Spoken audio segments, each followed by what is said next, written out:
Oi pessoal, estou aqui em São Paulo, vim trabalhar na 4ª edição do CBDD São Paulo como jurada e aproveitei e tirei um tempinho para fazermos alguns vídeos que para você vai ser muito interessante. Acompanhe as nossas redes sociais, te vejo por lá.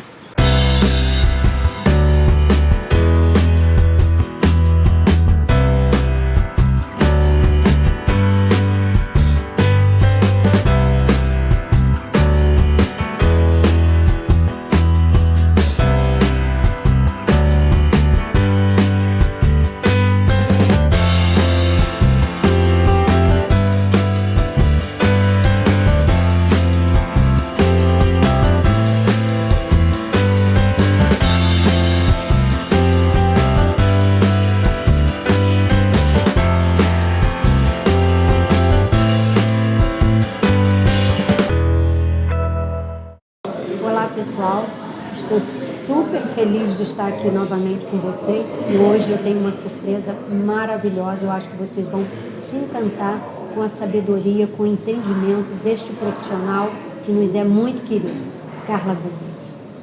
Comecem a viajar numa história incrível, porque o profissional que vai estar conosco nesse momento vai trazer grande conhecimento para todos vocês, estudantes, professores, coreógrafos, diretores e, por que não dizer, a todos os familiares que nos acompanham. Carla Bublitz, direto do sul do país, nos trazendo inúmeras informações. Olá, Carla, um prazer enorme. Obrigado por você topar esta loucura de um canal. Não, mas tu estás de parabéns, eu acho maravilhoso. A vida é feita para ser compartilhada e a nossa energia tem que seguir em frente. É verdade, é verdade. Então eu te agradeço essa oportunidade. Imagina. E vamos começar falando sobre algo que eu considero extremamente importante e que talvez a grande massa do nosso país não tenha total conhecimento. Fala um pouquinho sobre a nossa conceituada e querida Vera Bublitz. Fale sobre o balé Vera Bublitz. O nosso respeito. Obrigada. Bem, o balé Vera Bublitz começou em Cruz Alta, no Rio Grande do Sul, era a capital do trigo nessa época, era 1964, porque a minha mãe, que teve professora russa, é de Florianópolis, casou-se com um filho de colonos alemães e foi com ele morar nesta colônia, Ibirubá. Na verdade, eles se conheceram em Florianópolis, que meu pai foi estudar odontologia em Florianópolis, na UFSC. Daí casaram e vieram para Ibirubá. De Ibirubá se estabeleceram em Cruz Alta. E em 1964, minha mãe começou a escola em Cruz Alta.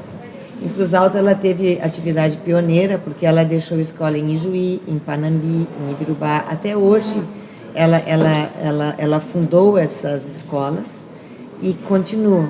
Inclusive a faculdade de dança de Cruz Alta foi uma aluna dela que organizou, que preparou, que criou. Então, isso é uma vida realmente. Sem dúvida, dedicação. Ela foi deixando as sementes. E em 1979, nós moramos um ano nos Estados Unidos, estivemos com a Andahasi Ballet Company em Minneapolis, Minnesota, e de lá voltamos para Porto Alegre. Em Porto Alegre, completamos 40 anos de escola, né? E, na verdade, a minha mãe sempre dizia, Porto Alegre me espera, Porto Alegre me espera. Desde que eu era pequenininha, ela tinha o sonho de morar em Porto Alegre, porque a minha mãe é uma grande sonhadora. Ela sempre dizia, eu quero ter uma companhia de dança. Ela dizia que queria ter uma companhia. A companhia ainda não conseguimos, 40 anos se passaram, num país um tanto difícil.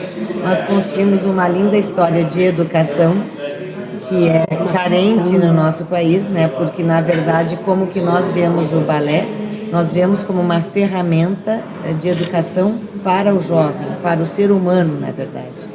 Porque a criança, o jovem faz o balé não como colégio, não é uma atividade compulsória, obrigatória, então é uma opção por opção, e essa opção ela exige entusiasmo, ela exige querer, ela exige paixão, A entrega, então eles aprendem para poderem fazer o balé de forma correta, eles têm um monte de limitações, né? Eles têm que limitar seu tempo, têm que se organizar, têm que vir de uniforme, tem que entender que existe uma hierarquia. O balé a gente não aprende do YouTube, a gente precisa de um bom professor, de um contato corpo a corpo. Quer dizer, então, depois as frustrações, porque a gente chega ali desde pequenininho, tenho que levantar mais a perninha, tenho que ter o pé mais curvado, outro é mais flexível.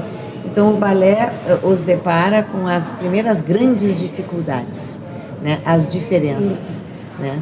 E os nossos desejos. Então, nós vemos o balé como uma grande ferramenta educacional.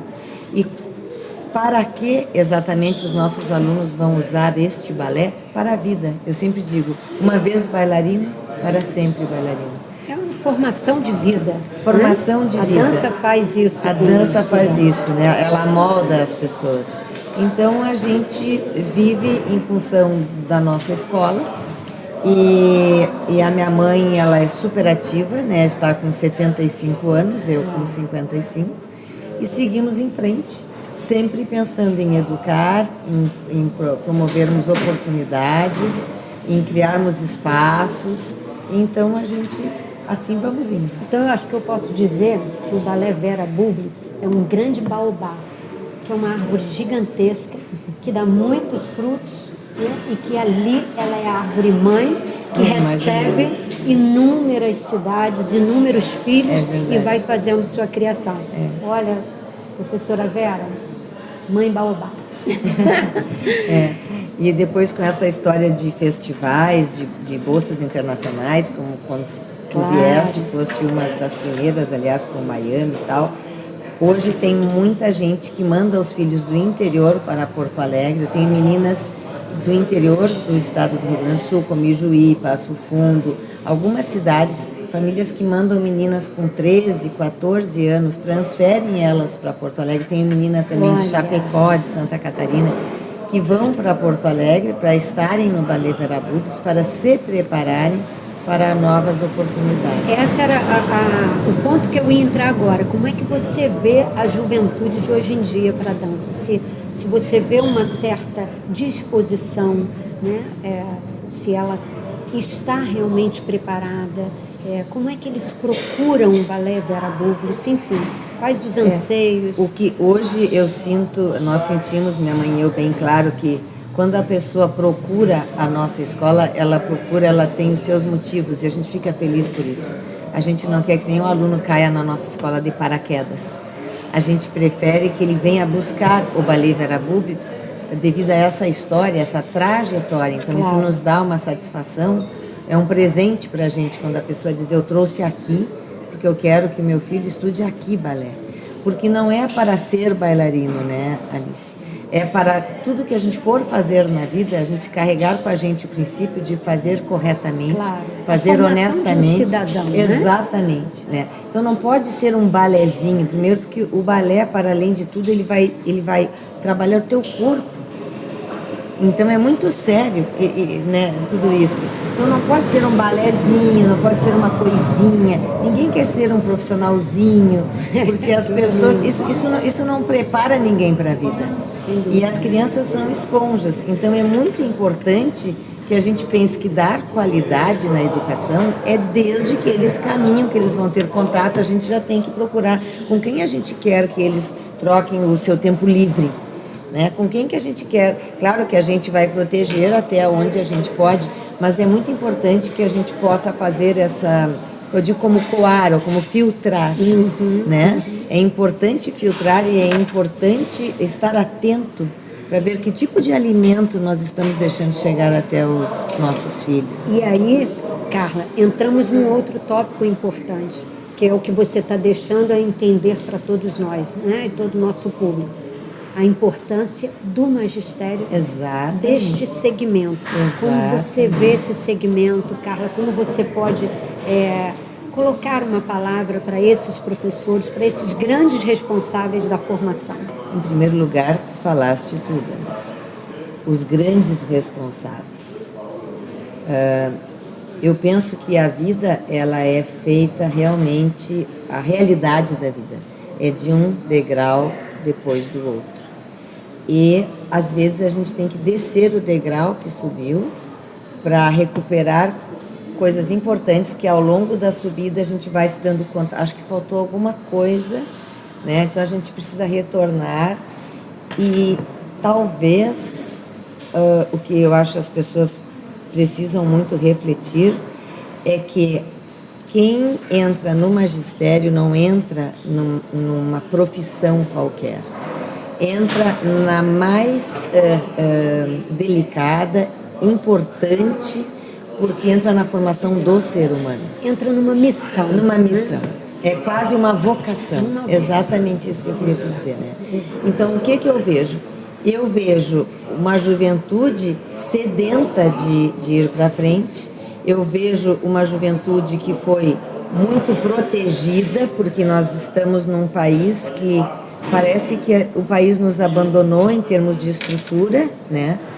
E a gente está correndo atrás para se defender de todas essas faltas que a gente tem. Com isso, a gente protege e a gente fica com um jovem meio mimimi também. A sensação sempre de desamparo. De um desamparo. De vontade. Então, o que eu vejo? Nós, os profissionais, nós temos que estar duplamente armados, né, para podermos entusiasmar esses jovens, para podermos tirá-los desse local de conveniência ou dessa acomodação. Né, e fazermos com que eles sonhem e realmente acreditem nos seus sonhos. Eu sempre digo para os meus alunos, vocês têm que unir o coração com a cabeça. Porque uma pessoa fazer as coisas só por interesse, eu acho que chega numa hora que o interesse não sustenta, entende? Tem que juntar o interesse material, o interesse com tem que haver especialmente equilíbrio, né? Especialmente se tratando em educação, em formação, né? E os professores, eu estudo até hoje. Tu me falas que tu estudas até hoje. Sem dúvida. E nós não temos escola há 5 anos, há 4 anos, há 2 anos. São assim, 20 anos 30, lá, mais 30 40, lá, 20. A gente já começa a acumular anos, né? É verdade. E esse acúmulo, ele foi um acúmulo de tempo de trabalho, de tempo de serviço, de vidas agregadas, que agregaram valor às nossas pessoas. E que para isso mesmo que tu criasse esse canal, para esse compartilhamento, né? Então, os professores precisam se informar, os professores precisam estudar constantemente, os professores precisam, nas férias, se habilitarem, né? Não dá para a gente, nas férias, se acomodar. E há tantas possibilidades, né, Carla? Começando pela internet. A internet é fantástica, faz chegar a informação. Mas para a dança isso não é o suficiente. A gente precisa do encontro com o profissional, do corpo a corpo, do mexe no pé, mostra onde é que está o teu tendão, daí do tendão daqui, tendão do músculo tibial, que eu vivo falando por causa do arco do pé. Daí a gente pega uma caneta, desenha nas crianças, elas adoram, porque elas pintam a canela até, né? Passam pelo osso tibial, daí, bem, enfim.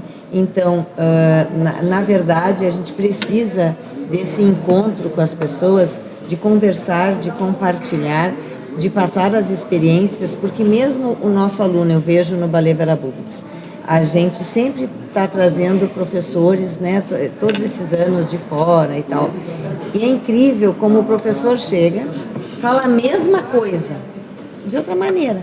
Claro. E os alunos acordam. Porque não é a tia Carla que está ali de todos os dias. Aí tá, daí, eu nunca me esqueço, cheguei uma vez, uma menina me disse, tia Carla, nem sabes, eu entendi o plié. Ela sentiu que com aquele professor, ela entendeu o plié. Eu disse, ai, graças a Deus, porque eu já não aguentava mais ensinar o plié, entende como é que é? Então é muito legal de ver como cada um descobre. Né? E cada um tem o seu momento, cada aluno tem o seu momento de descobrir, de brilhar, de se destacar na escola. É um reloginho diferente, né? Não são todos que trabalham igualmente. É o seu tempo. É o seu tempo, cada corpo tem o seu relógio, né? Exato. Isso também tem que ser respeitado. Então, é muito importante encontros, é muito importante essa troca e estudar o tempo todo, assistir espetáculos. Enfim, na verdade, gente, assim, ó, me perguntaram já em entrevista assim, quando que tu decidiste que tu ias fazer balé? É muito engraçado, porque daí eu parei, eu nunca mais esqueci que eu disse, eu nunca decidi que eu ia fazer balé. Porque a minha vocação, hoje eu tenho claro para mim, a minha vocação é com o ensinar. E não com o balé. Eu poderia ser, eu acho, uma apaixonada professora de línguas, porque eu adoro falar línguas. Eu poderia, talvez, ser uma excelente professora de história, de antropologia, entende? Filosofia, né? Só que eu tive uma mãe que foi bailarina e apaixonada por balé. Na verdade, eu herdei o balé da minha mãe, mas a minha vocação é a escola, é a formação, é ensinar. Eu adoro viajar com os alunos, eu divido o quarto de hotel com eles, que nem vocês fazem, gente. A gente vai para o festival, eu vou igual dentro do avião, dentro do ônibus. Eu sempre fico no meu quarto com as alunas menores, as mais iniciantes nesse tipo de movimento dentro da escola, para elas pegarem segurança. Então elas ficam no quarto comigo. Então a gente vive 24 horas a escola. Tá vendo, pessoal? Não são grandes profissionais que são inatingíveis. Carla Bubis, uma grande profissional, e essa pessoa que você está conhecendo. Ai, obrigada, imagina. Mas é que, na verdade, somos todos iguais, né? Somos todos feitos da mesma matéria. E é bem legal, porque a minha diva no balé, trocando de assunto sem querer atrapalhar, ótimo. A minha diva no balé durante muito foi a Cynthia Harvey. Porque justamente o tempo que eu morei em Nova York, ela estrelava com o Baricho, aquela coisa toda. Então, quando eu ia na aula do David Howard e ela vinha, eu chegava a ficar congelada. Eu não sabia se eu ficava sentada para assisti-la, se eu fazia a aula assim, bom. E a vida é tão interessante, porque na vida o que acontece? De acordo com os nossos interesses e da forma como nós investimos na nossa vida, nós vamos tendo resultados também. E eu sempre digo que o mundo conspira ao nosso favor. A gente não deve se preocupar, que a gente deve fazer o caminho da gente, e daí o mundo conspira, ele faz te atravessar te atravessar o quando vê, as coisas vão acontecendo, né? Exato. E quando a gente criou o Festival Internacional de Dança, que a gente vai falar um pouco mais depois, mas é interessante que a primeira pessoa que eu pensei, eu disse, mãe, eu vou atrás da Cynthia Harvey, né? E a mãe disse, tu vais atrás dela? Eu disse, eu vou até Nova York e vou atrás da Cynthia Harvey. Daí eu fui sem marcar hora, sem marcar dia, sem marcar nada, né? E pensando, será que eu vou conseguir, né? Afinal é a Cynthia Harvey, que era a minha deusa, a minha diva, a minha inatingível Cynthia Harvey, né? Daí cheguei lá na escola, ela tinha acabado de assumir a Jacqueline Kennedy Onassis School. Cheguei lá, tal, bati e não tinha ninguém, tava tudo meio vazio, assim. A escola, né? Parece assim, abandonada, né? E daqui a pouco sai uma pessoa de trás de um biombo, assim, vem, me olha e diz assim, hello, I'm Cynthia Harvey. Ela falou, hello, eu disse, eu sei. Eu disse, I know, you're Cynthia Harvey. Minha Kitty predileta, eu disse. E daí ela começou a rir, ela disse, não sei o quê. Daí eu falei, posso conversar contigo? Então, assim, tudo começou assim. E a Cynthia Harvey veio ao Brasil pela primeira vez no ano passado, está retornando ao Brasil este ano. Então, assim, na verdade, entre a pessoa inatingível, que tu pensas que é inatingível, e tu mesmo, existe poucos, como é que se diria? Não é poucos espaços, existem poucas etapas. Se tu pensares, talvez eu, no caso, eu fui direta, assim, às vezes não é assim, às vezes eu pensar, eu queria encontrar tal pessoa, daí eu penso, quem que poderia me botar em contato com tal pessoa? Daí eu pensar, mas eu tenho a fulana, que conhece ciclano, beltrano. Em 3, 4 pessoas tu chegas na pessoa que tu queres. O universo vai conspirar. O universo conspira. Então, gente, o negócio, eu vou dizer para vocês, é trabalhar. Sem dúvida. É trabalhar. E trabalho não falta para você, porque o nosso último ponto a tocar é sobre a sua nova empreitada, que eu acho que foi assim um sucesso o ano passado, imagino que esse ano vai dobrar, o Festival Internacional de Dança de Porto Alegre, o FIDPOA, mais carinhosamente todo mundo está chamando, não é isso? É que FIDPOA é mais curto, é legal. Depois eu achei legal fazer FIDPOA, porque tem o FIDA, tem outros festivais internacionais, porque o Brasil é um país continente, né? E nós temos já pessoas na área dos festivais, pessoas renomadas, que têm festivais importantíssimos no Brasil. E eu abracei esse desafio, o FIDPOA, estamos na 2ª edição, e o FIDPOA nasceu, então, desses 15 anos de interior do Rio Grande do Sul, mais 40 anos de escola em Porto Alegre, onde o sonho da Vera Bublitz é a tal companhia que ainda não nasceu. E como a companhia nunca saía, nós sempre exportando alunos para cá e para lá e sempre eu acompanhando, minha mãe disse, é hora de invertermos o processo. Porque tu viajas com 1, com 5, com no máximo 15, 20, uma vez que outra conseguir levar. A maioria não tem nem condições de ir até Nova York para fazer um concurso assim, ou para estar frente a frente com uma Cynthia Harvey, por exemplo. Então ela disse, vamos inverter o processo, com os teus relacionamentos que tu fizeste, tudo. Então, inverter o processo. Esse ano temos 12 diretores internacionais no FIDPOA e também temos uma bancada maravilhosa de jurados nacionais, que os nossos jurados nacionais e o nosso profissional, no caso nós e os demais, né, do Brasil, nós não somos nada menos que os outros, só que nós não temos como oferecer as mesmas oportunidades. Não temos as mesmas condições que, na verdade, o nosso país podia oferecer. Exatamente. Ainda não temos um reconhecimento disso. Exatamente. Então, o FIDPOA nasceu, ele é um festival muito internacional nesse sentido, né? Que é para procurar propiciar vivências para todo mundo ser bailarino, não. É para que essa vida que a criança entra no baby class, numa escola e fica dos 4, dos 3, até os 16, que ela possa chegar aos 16 anos, conquistar uma oportunidade e aprender alemão, francês, italiano e ver, ter essa vivência com o balé, esse aprofundamento e talvez se tornar um profissional da dança ou no mundo ou voltar para o Brasil e fazer o que nós fizemos. A opção nossa foi voltar para cá.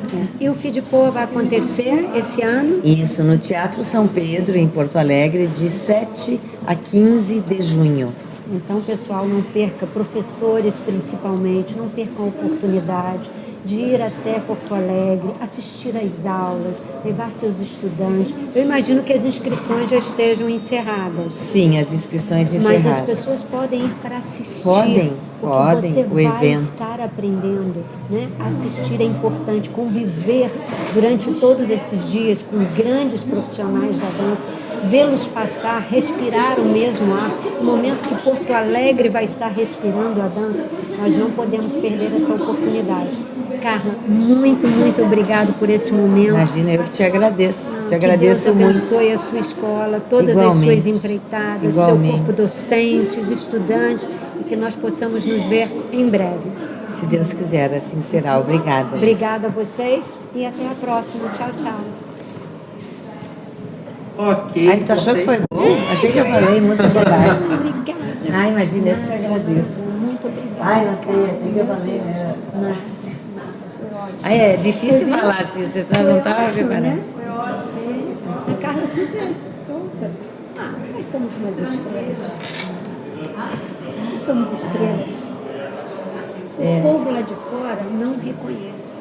Você acredita que a Ana Botafogo esteve agora em Miami? Eu fiquei tensa 3 dias falando com a minha filha. Pelo amor de Deus, a Ana quer ir aí assistir. Você veja como você vai receber ela. Mamãe, mas o que eu tenho que fazer? Tapete vermelho, dourado. Ela é a grande estrela do nosso país. Uma pessoa humana, ninguém sabe. Eu sei. E ela chegou naquela humildade dela, que é um exemplo de bailarina, né? Um exemplo de ser humano.